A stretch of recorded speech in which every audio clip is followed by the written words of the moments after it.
Chapter 17, Starvation. The Red Cross bulletins carefully spelled out what were supposed to be official German rations for each POW for 1 month. Bread, 21 pounds. Meat or fish, 2 pounds, 4 ounces. Fats, 1 pound, 15 ounces. Cheese, 9 ounces. Teas, 2 ounces. Sugar, 1 pound, 9 ounces. Marmalade, 12 ounces. Potatoes, 33 pounds.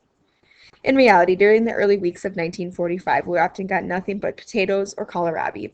The vegetables were sometimes unwashed, even spoiled, just quartered and boiled, then dumped onto plates. But like I said before, everything's relative.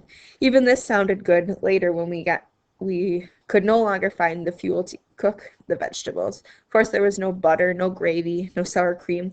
At first, it was true, as reported of the prisoner of war bulletins, that clothing, food packages, cigarettes, invalid parcels, and other relief supplies were reaching the camp in large amounts from the Red Cross stocks in Switzerland. The work detachments were receiving their relief supplies from the base camp. But as the winter deepened, war exacted an ever-increasing toll on the German soldiers and the civilization population. I did not promise my captors from their failures to see their needs. It is a fact that hunger and cold pledged no allegiance. Guards and prisoners alike suffered from deprivation that winter. Complaints were useless, and a few were heard. I didn't take the world scholar to figure it out. If German soldiers on the front and civilians worked for Hitler's war effort didn't have enough food, why did they feed us?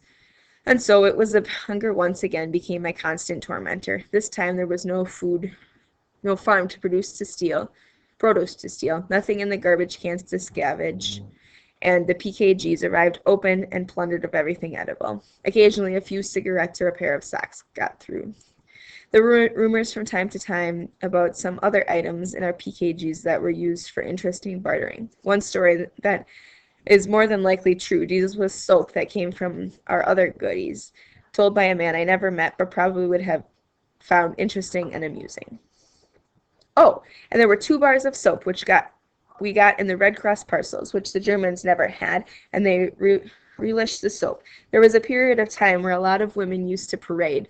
They were probably prostitutes from the German officers and found out that the American compound was. So on a Sunday, we used to parade outside the camp and take their clothes off. We used to throw soap at them. So the more soap we threw at them, the more they took off their clothes. Don't you think some guys worked a deal out where they got out to do business with prostitutes? They used to pay the guards off. It took 3 packs of cigarettes to get out and 3 packs to get in. I don't know what it cost for them women, probably a couple bars of soap. Also, we got 2 bars of chocolate in the Red Cross parcels. D-bars, we called them. We used them, till the Germans got wind of what was going on, so they upped the price. Because if you get caught outside, it's your ass. We raised it to 6 packs to get back in. Some guys didn't have the shit. They wanted it so bad they paid. But the orders came from headquarters. Any American found screwing around with German women they'd be killed. But they put a stop to it. It was only a couple guys. They managed to do it anyway. But it was the talk of the camp. There was always somebody that was pretty outspoken about it. You know, he was proud that he got out and got in, if you know what I mean.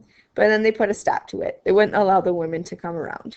Murray Levine, Stalag IIB. But that happened in Stalag IIB. I never saw anything like that in Hammerstein. There was life that was miserable and getting more miserable every week.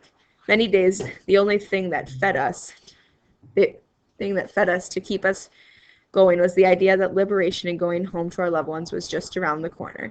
Then, as if the hunger, disease, and cold didn't provide enough suffering, another terror began. We began to see planes, at first thinking they were enemy or German planes, but then well aware that they were Allied fighter aircrafts, which would discriminate between us, and the Germans were trying to bomb into oblivion. At first we cheered, but those cheers turned to curses as we realized they were a target of the aircraft pilots that were unwittingly bombing us, along with the Germans. Many Germans died by friendly fire. What a horrible but meaningless term to be the one targeted. What difference does it make who's firing at you? If you're hit, you're wounded or dead, no matter who fires the shot, lobs the grenade, or drops the ordnance. That's the one constant in war you can depend on.